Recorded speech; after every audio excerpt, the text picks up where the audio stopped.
Hello बच्चों, स्वागत है आप सभी का आपके अपने चैनल मैथमेटिक रिसर्च पे। आज हम करेंगे क्लास 10th का 7th chapter coordinate geometry.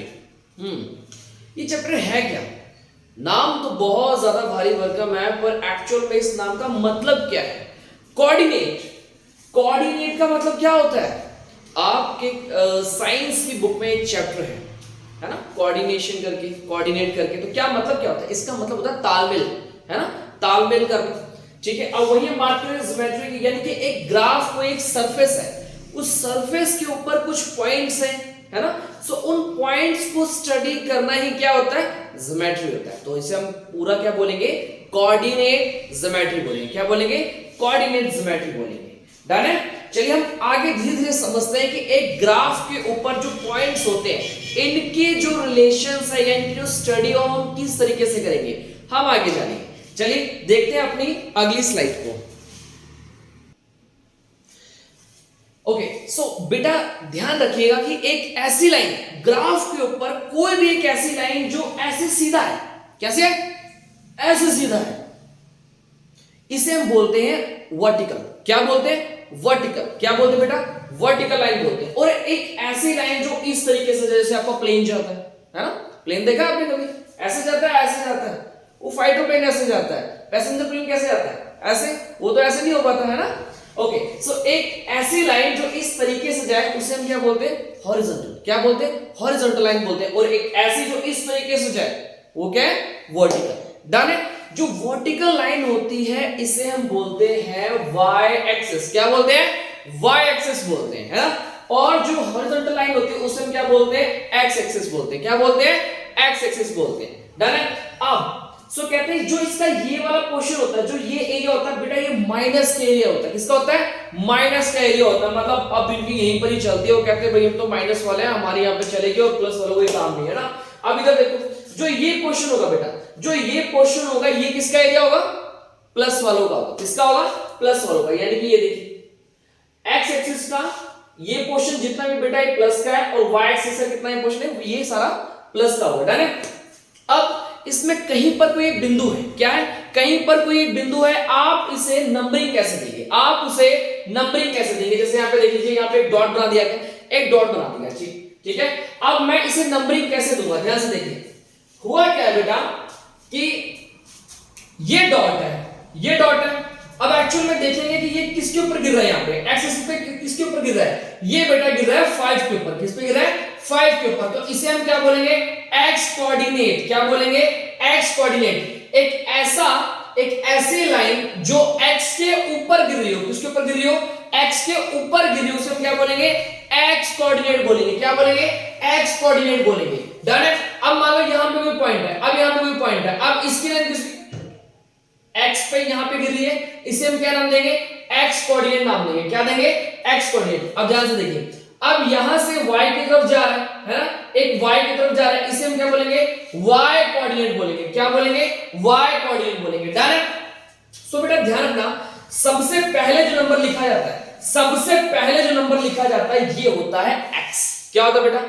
x होता है। तो बाद वाला क्या होगा? बाद वाला बेटा ऑटोमेटिकली क्या हो जाता है? y हो जाता है। क्या होता है बेटा? y हो जाता है। ध्यान रखिएगा। सो पहला नंबर जो होगा क्या होगा? x होगा, और बाद वाला नंबर क्या होगा? y होगा। ठीक है सर, ये तो आपने कर दिया। इसको करके बताइए इसे हम क्या नंबर देंगे? ध्यान से देखिए, ये मेरा बन गया x कोऑर्डिनेट, ये मेरा क्या बना बेटा? y coordinate. तो मैंने आपको अभी बताया, मैंने आपको अभी भी बताया, हम इसे नाम क्या देंगे? पहले आएगा x का, x का यहां पे 3 हो जाएगा, बाद में क्या आएगा बेटा? 4। सो 3,4 यहां पे आ जाएगा। क्या आएगा? 3,4 आ जाएगा। एक और देखते हैं हम, एक और देखेंगे। मान लीजिए मैंने यहां कहीं पे पॉइंट आउट कर रखा है, मैंने यहां कहीं पे पॉइंट आउट मान लीजिए कर रखा हुआ है। ठीक है। सो ये हो गया हमारा x कोऑर्डिनेट, और ये क्या होगा बेटा? y कोऑर्डिनेट हो गया। डन है। सो पहले क्या लिखेंगे? x वाली लाइन का लिखते ना बेटा, 2 लिख दिया, बाद में क्या लिखेंगे? y का। सो 2,3 आंसर आ जाएगा। क्या आएगा? 2,3 आंसर आ जाएगा। क्या मेरे बच्चों को समझ में आया? यस, आप लोगों को बिल्कुल समझ में आया। चलिए थोड़ा सा आगे और स्टडी करते हैं, हम थोड़ा सा इसके बारे में और जानेंगे। ओके, सो ये ग्राफ है, ग्राफ के ऊपर बेटा यहां पे 2 पॉइंट दिए हुए, क्या दिए हुए? 2 पॉइंट। आप सभी देख पा रहे हैं इस तरीके से, ये हमारा y एक्सिस है, ये हमारा x एक्सिस है। डन है। पहला पॉइंट बेटा इसका यहां पर है और दूसरा पॉइंट इसका यहां पर है। अब इन दोनों के बीच में हमें क्या जानना है? डिस्टेंस जानना है बेटा। क्या जानना है? डिस्टेंस जानना है। डन है। सो आप बोलेंगे कि हम एक स्केल उठाएंगे और इस तरीके से नापेंगे और डिस्टेंस आ गया। अरे ऐसे नहीं करना है, ऐसे नहीं करना है। आपको डिस्टेंस इस तरीके से निकालना ही नहीं है। So there is a distance formula for it. क्या है? Distance formula for it. आप ध्यान से समझिए, दोबारा से समझिए, मैं आपको दोबारा समझाता हूं। एक यहां पे कोई पॉइंट ए है, यहां पे कोई पॉइंट एम है। अब इन दोनों के बीच में डिस्टेंस क्या है वो जानने के लिए आपको क्या लगाना होगा? डिस्टेंस फॉर्मूला लगाना होगा। क्या लगाना होगा? Distance formula. ठीक है सर, फॉर्मूला तो लगाना पड़ेगा, बट लेकिन इसका फॉर्मूला क्या होगा? ध्यान से देखिए बेटा।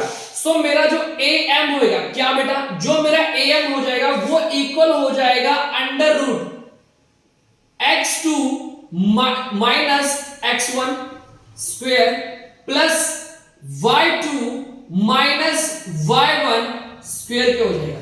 ठीक है, एक्चुअली में है क्या? ये दोनों पॉइंट्स हैं क्या? x1 x2 क्या है, y1 y2 क्या है? थोड़ा उसके बारे में जान लीजिए, थोड़ा सा हम उसके बारे में जान लेते हैं कि एक्चुअल में क्या होते हैं। ध्यान से देखिए बेटा, ध्यान से देखिए, ये लाइन क्या है, किसके ऊपर गिरी है? x कोऑर्डिनेट यहां पे गिर रहा है, 4 पे गिर रहा है, और y पे कहां पे जा रहा है बेटा? 3 पे जा रहा है। इसको आप क्या नाम देंगे? क्या मैं कह सकता हूं, इसे आप नाम देंगे 4 3। इसे आप क्या नाम देंगे? जल्दी से बताइए, आप इसे नाम क्या देंगे? क्या आप इसे नाम देंगे 1 और यहां से आप देंगे इसे 2? डन है। क्या आप इसे नाम देना चाहेंगे? डन है। सो बेटा ये क्या हो जाएगा इसका? ये हो जाएगा इसका x1 और ये क्या हो जाएगा बेटा? y1। क्या हो जाएगा? x1 हो जाएगा, ये हो जाएगा y1, ये हो जाएगा x2 और ये क्या हो जाएगा बेटा? y2। क्या हो जाएगा? x2 और ये क्या हो जाएगा? y2। ठीक है, ये वैल्यूज आप लाइन अप लिख लीजिए, आपको इजी हो जाएगा इसको फॉलो करना। अब हमें क्या निकालना है? इनके बीच का क्या निकालना है? डिस्टेंस निकालना है। क्या निकालना है बेटा? इनके बीच का हमें डिस्टेंस निकालना है। कैसे निकालेंगे? ध्यान से देखिए, हमने क्या किया? अच्छा, हमारा x2 क्या है? जल्दी बताइए, हमारा x2 क्या? क्या 1 है, मैंने 1 लिख दिया। डन है। माइनस का साइन, जल्दी बताइए हमारा x1 क्या है? 4 है, चिपका दिया, यहां पे लगा दिया मैंने स्क्वायर, जमा y2 क्या मेरा? y2 मेरा क्या है बेटा? 2 ही है, माइनस का साइन, y1 क्या बेटा? 3 है, और ऊपर क्या लगा दिया? स्क्वायर लगा दिया। फटाफट से उड़ा दीजिए, बिल्कुल उड़ा दो बेटा, बिल्कुल धुआं कर दो उसको जल्दी। 4 में से 1 गया, 3 बचा, ऊपर क्या गया? स्क्वायर, जमा 3 में से 2 गया, कितना बचा? 1 बचा बेटा। डन है, ऊपर स्क्वायर लगाया। जल्दी से बताइए, मुझे जल्दी से बताइए 3 का स्क्वायर क्या होता है? क्या मैं कह सकता हूं 9 होता है, जमा 1 का क्या होएगा? जल्दी बताइए, 1 का 1 होएगा, ऊपर बेटा अंडर रूट होएगा। तो यानी कि हमारे पास जो आंसर आ गया अंडर रूट 10 आ गया। क्या आ गया बेटा? अंडर रूट 10 आ गया। यानी इसके और इसके बीच की जो दूरी होगी बेटा वो क्या होगी? अंडर रूट 10 होगी। क्या होगी? अंडर रूट 10 होगी। मेरे किस बच्चों के लिए हाथ खड़ा करो? अच्छा सर, तो ये तो आपने फॉर्मूला लगा के निकाला है, क्या इसके अलावा कोई और भी तरीका है क्या? क्योंकि फॉर्मूला में बहुत ज्यादा बड़ा दिखा। ठीक है, इसके अलावा एक और तरीका है। अच्छा, कौन सा तरीका? याद करिए, पाइथागोरस को याद करिए। किसे याद करना है? पाइथागोरस को याद करिए। पाइथागोरस ने क्या बताया? जल्दी से बताइए। अच्छा, अगर आप यहां पे एक लाइन, इमेजिनरी एक लाइन मान लीजिए, थोड़ी देर के लिए आप एक लाइन मान लीजिए। चलिए, एक हमने क्या मानी? एक लाइन मानी। ठीक है, हम यहां पे एक लाइन मान लेते हैं। ठीक है, ओके। सो ये हमारा 90 डिग्री राइट एंगल ट्रायंगल हो गया ना। इसके सामने वाला क्या होता है? एच होता है ना। और आप किसी को भी आप P मान लीजिए और किसी को भी आप B मान लीजिए। मैंने इसे B मान लिया। ये हमारा कितना था? इसको थोड़ा सा लिख लेते हैं। ये हमारा हो गया 1 और 2 हो गया ना। ओके, अच्छा जल्दी से बताइए, इसकी जो यहाँ पे हाइट होगी, यानी कि जो इसका P होगा वो एक्चुअल में कितना है? ये 1 हो गया, 1 हो गया। और ये कितना है?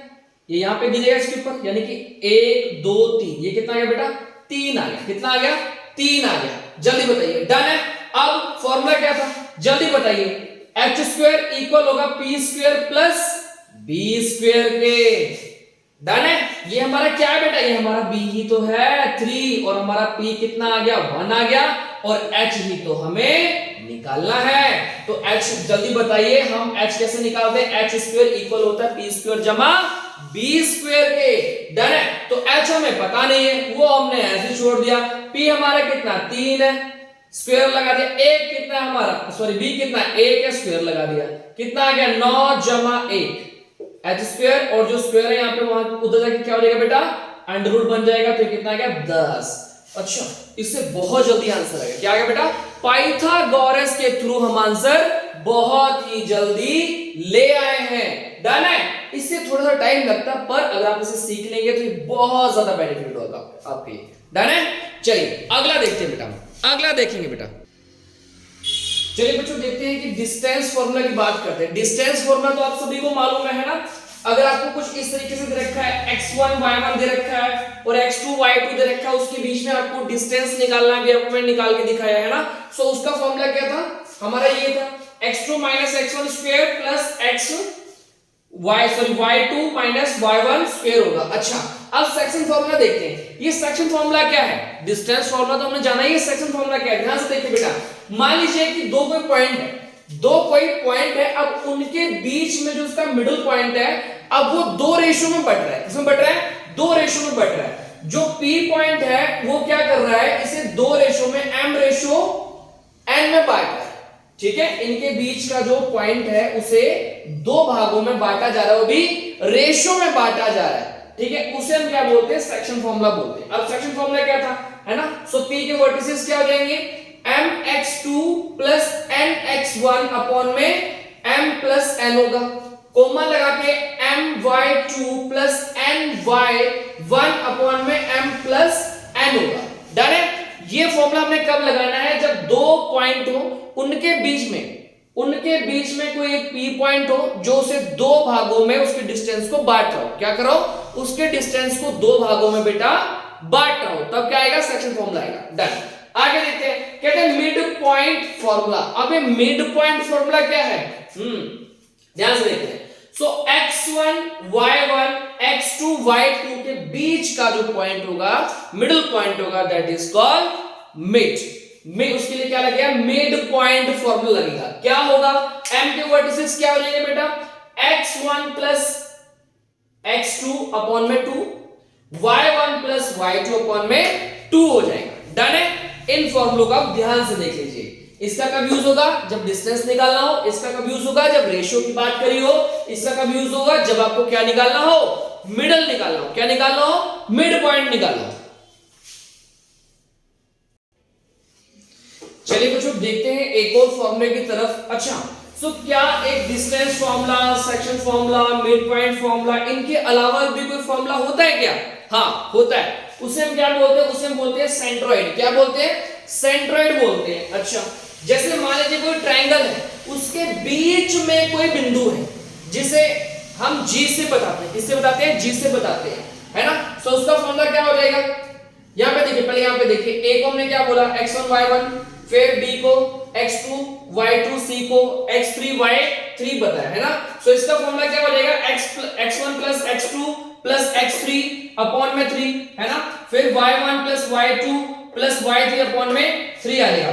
अच्छा ये सेंट्रोइड होता क्या है, क्या होता है सेंट्रोइड, जल्दी बताइए क्या होता है बेटा। ध्यान रखना, जब कोई एक लाइन यानी कि एक मीडियन दूसरी लाइन के ऊपर गिरेगा और यहां से गुजरकर इसके ऊपर जाएगा और यहां से निकल के इसके ऊपर जाएगा,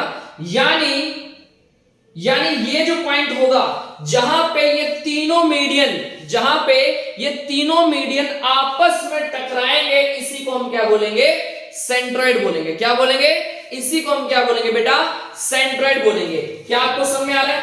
फॉर्मूला एक बार देख लीजिए, एक बार फॉर्मूला देख लीजिए। चलिए बच्चों नेक्स्ट क्वेश्चन देखते हैं। फर्स्ट क्वेश्चन देखते हैं, कहते हैं find the ratio in which y axis. क्या बोला है, कहते हैं हमें रेशियो ढूंढना, कि रेशियो के लिए कौन सा फॉर्मूला लगेगा, जल्दी से याद करो। सेक्शन फॉर्मूला क्या था, कहता है find the ratio in which y axis divides the line segment. क्या कर रहा है, लाइन सेगमेंट को डिवाइड कर रहा है, joining the point A 5 -6 and B क्या होगा बेटा -1 4 also find the coordinates of the point of division. So क्या करें, कहता है इसको कौन डिवाइड कर रहा है बेटा, y एक्सिस कर रहा है। कौन कर रहा है, y एक्सिस कर रहा है। तो जब भी कुछ भी ऐसा है तुरंत ही आपने क्या मान लेना है, m1 एंड की जगह पे क्या मानेंगे, k/1 मान लेंगे। क्या मान लेंगे बेटा, k/1 मान लेंगे। और फॉर्मूला कौन सा लगा देंगे, सेक्शन फॉर्मूला। कौन सा लगाएंगे बेटा, सेक्शन फॉर्मूला आ जाएगा। डन है। तो सेक्शन फॉर्मूला के हिसाब से क्या बेटा, तो सेक्शन फॉर्मूला के हिसाब से हम इसको सॉल्व करना शुरू कर देंगे। ध्यान से देखिए, इतना देख लीजिए।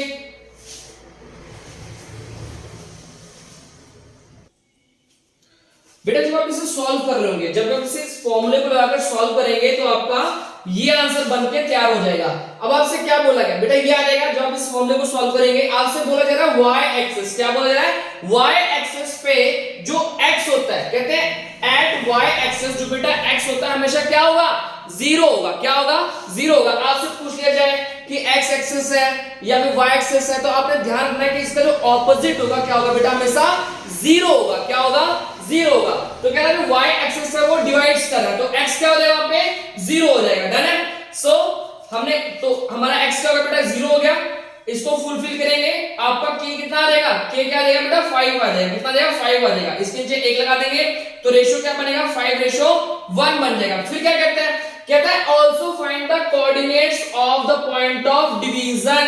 इसका क्या ढूंढना हमने, कोऑर्डिनेट ढूंढना है। सो कोऑर्डिनेट ढूंढा तो ये वाला क्या होगा बेटा, हमारा पूरा का पूरा 0 हो गया। और इसको जब सॉल्व करेंगे आपका -13/3 आंसर आ रहा होगा। कितना आ रहा होगा, 0, -13/3 आपका आंसर आ रहा होगा।